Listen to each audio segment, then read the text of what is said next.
Hey guys, welcome back to KPReacts, your home of internet reactions. Today we are learning about the journey your baggage takes once you check it in. You know, like you go check it in and you have that nervous wait when they weigh it, and you see those funny people rearranging their baggage because it's a bit too heavy. But once it goes past there, it literally goes on an absolutely mad journey before it comes out the other end at the carousel where you fight for your suitcase. And so today we're going to find out about the journey your bag takes from when you check it in to when you receive again. So let's get into it. You just booked a last-minute holiday and have 3 hours before the flight. You grab everything you can see, drop it into a suitcase, top it with your sunscreen, and rush to the airport. You run through security and make it 1 minute before check-in closes. Okay, let's start here. Me being an Asian, there is no way, one, we'd book a last minute holiday because it's more expensive, and two, we would never arrive at the airport with just 1 minute to spare. Have you ever seen Asians running around at an airport? Never. You know why? It's because we're there chilling in duty free for 7 damn hours. We get there so freaking early that we're probably there for the previous plane before it goes and comes back. So yeah, this doesn't happen to Asians, so this is a very weird scenario for me, and so I'll be learning at the same time as you guys. A friendly airline agent asks you to put your suitcase onto the scale and enters it into the baggage handling system. Your suitcase gets a tag with a unique 10-digit barcode. It has your flight information. Do you guys ever struggle with these tags? You know when you go, right, and then it's like, oh, it's quicker if you do self-check-in. So you're like, all right, cool, I'm going to save some time. I'm going to go self-check-in. You print out the bag and you're like, how do I attach this to my suitcase? You know the amount of times I've had to be like, can someone help me, please? Because it's just been so damn difficult. It's so horrible. But that's why you got to have the people there, the ladies there. They do it so quickly. It's like bish, bash, bosh, slapped on. Whereas I'm out there 20 minutes later being like, oh, I need another one printed, please. How do they make it so easy? How do they do it so easily? Many airports and airlines use a new technology with radio frequency identification chips to track your baggage in real time. This could help solve the problem of lost and delayed bags, so your suitcase disappears behind the rubber curtain. Now it's epic journey. Is it me, or do you guys wave goodbye to your suitcase when it goes through that little flappy thing? Do you guys, is that weird? I don't know. On the conveyor belt begins. At larger airports, it goes on for miles. It's like a roller coaster with thousands of bags traveling at the same time. Wow. Don't miss the right turn. Once again, this time to the left. Oops, one of the bags just flipped over to another lane. Hopefully, it has all the right tags and will get on the right flight. Another turn. It's like a busy highway in rush hour. First stop, security checkpoint. The bags are scanned with an X-ray machine and often with chemical sniffers. If something seems suspicious about a certain bag, it will also be inspected by hand. All clear. Your bag may... That's why you don't go for super expensive locks, because what happens is with the cheap locks, you can break them easily if they do need to do it. But if you've got an expensive lock and they need to search it, they will destroy your bag to get into it to search it. So you don't want that. Takes it to a huge warehouse. In here, robots or staff go through your baggage to send it to the right plane. They can scan the tag your suitcase received at check-in. Some bags stay in the sorting point for a while. They must be off to later flights. Your suitcase gets on a bag cart together with plenty of others. You see these baggage carts, right? You know what the best thing is? When you have that little window seat just looking out, and you see these guys just chucking bags onto it. You're like, that's my bag. If you ever see your bag, it's like, oh, I saw my bag. And then you're like, no, why did you chuck my bag? Stop disrespecting my bag. It always happens. Ramp agents control the process. The bag tug pulls the cart onto the tarmac. Baggage handlers load it onto the plane and it takes... That's literally how they load bags onto the plane. Off. As the plane lands at your destination, another crew of baggage handlers welcomes it. They unload all the bags and take them to the terminal. This time, the journey is way shorter. Your suitcase goes straight onto the baggage carousel and you're happily reunited. So guys, what's your like tactic when it comes to baggage carousel? Is it like, do you stand like right at the beginning where it comes out? Do you start right at the end maybe? Do you like wait like maybe 6 feet away from it? What's your tactic? For me, it's like, don't go right at the beginning where it comes out because it's just chaos there. You just want to stand a little bit further away from that, right? So just lets it go. But you want to be close enough so that you can see where the bags come out. Because if anyone takes your case from the front, you're close enough to act on it and make sure they don't take your case. So that's my tactic. Let me know yours in the comments below. With it. This ideal scenario works around 99% of the time. When you have a connecting flight, your bag will be moved from plane to plane with you. If you miss the connecting flight through your fault, your bag will make it to the second plane without you and wait for you there. When your layover is less than 60 minutes, check-in agent mislabels your bag by accident or the tag gets detached on your way, your baggage might get lost. When the airline figures out what went wrong, they'll send it on the next flight to your destination. If they can't find and return it to the owner, or you don't claim it within 90 days, the contents of your bag can go for charity.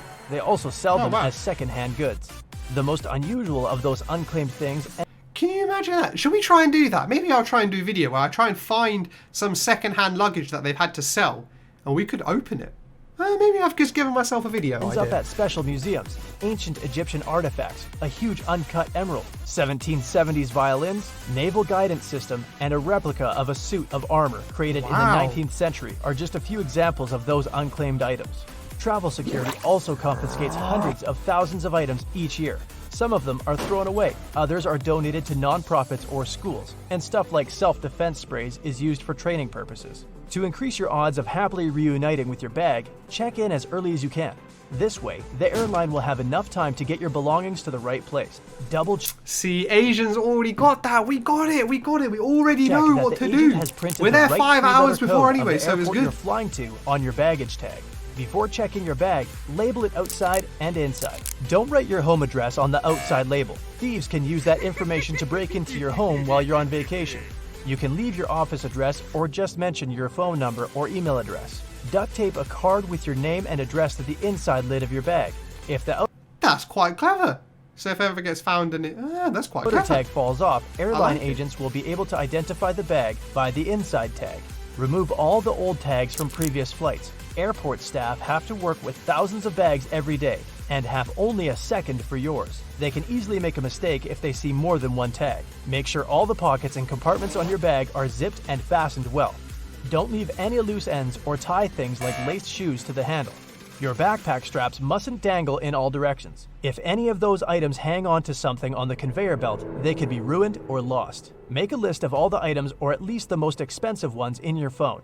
Take a picture of the outside and contents of your bag. If you have to file a claim for a lost bag or confirm a missing item, it will be super handy. You can also print out a copy of that picture. Look at this, some good tips. You come for reactions, you get some good holiday tips. The other one I'd give you is don't go for a basic ass color suitcase. Don't go for black or grey or silver. Just go for like some like pink thing with flowers on it or something. Ain't nobody gonna have a suitcase like that. It's and fine. Leave it at the airport easily to help find you it. Find your bag easier.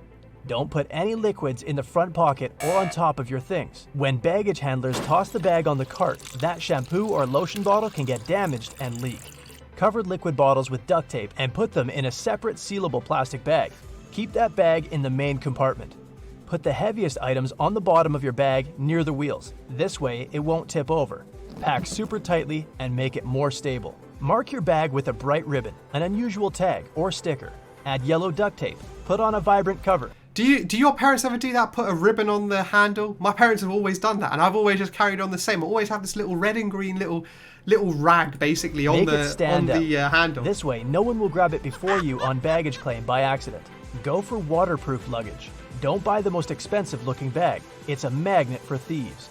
If you're a heavy packer, buy a luggage scale and use it before you leave for the airport. Don't get too close to That's the weight really limit. important. You should Airport measure your luggage own scales bag. may be a bit You should off, weigh your own and bag you have before. to pay for extra weight. Plan your outfits before you pack and wear the heaviest clothing during the trip. Roll your clothes to avoid wrinkles and lines and save packing space. Put your socks and underwear in a small reusable cloth bag. Pack your shoes inside a shower cap to keep the bag clean. Stuff those shoes and other hollow things with souvenirs or similar trinkets.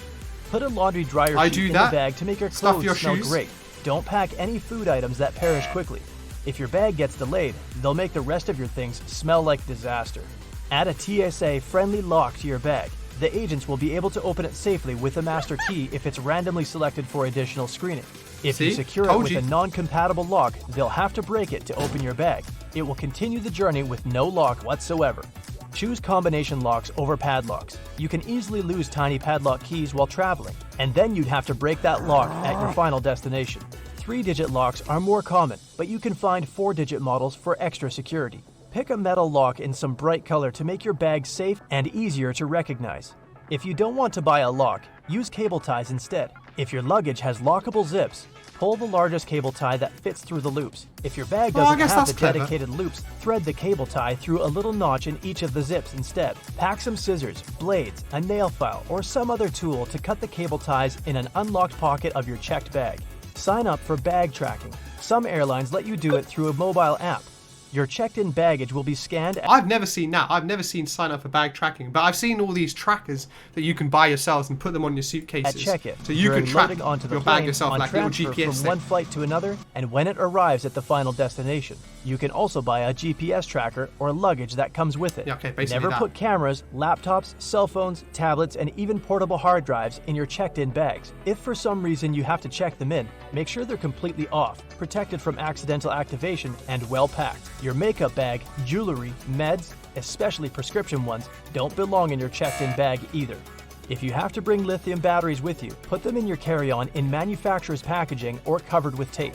Lithium batteries with unprotected electrodes can contact loose metal objects and ignite. If it happens inside the cargo hold, no one will be able to stop it.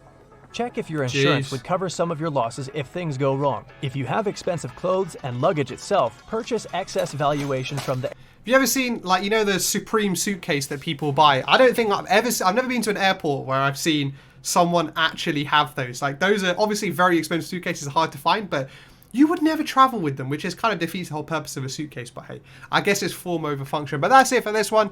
Hope you enjoyed it. Hope you got an insight into what happens to your bag. So next time you go to the airport, you know, just be thinking whilst you're sitting there in duty free, what is my bag doing? I know I do that sometimes.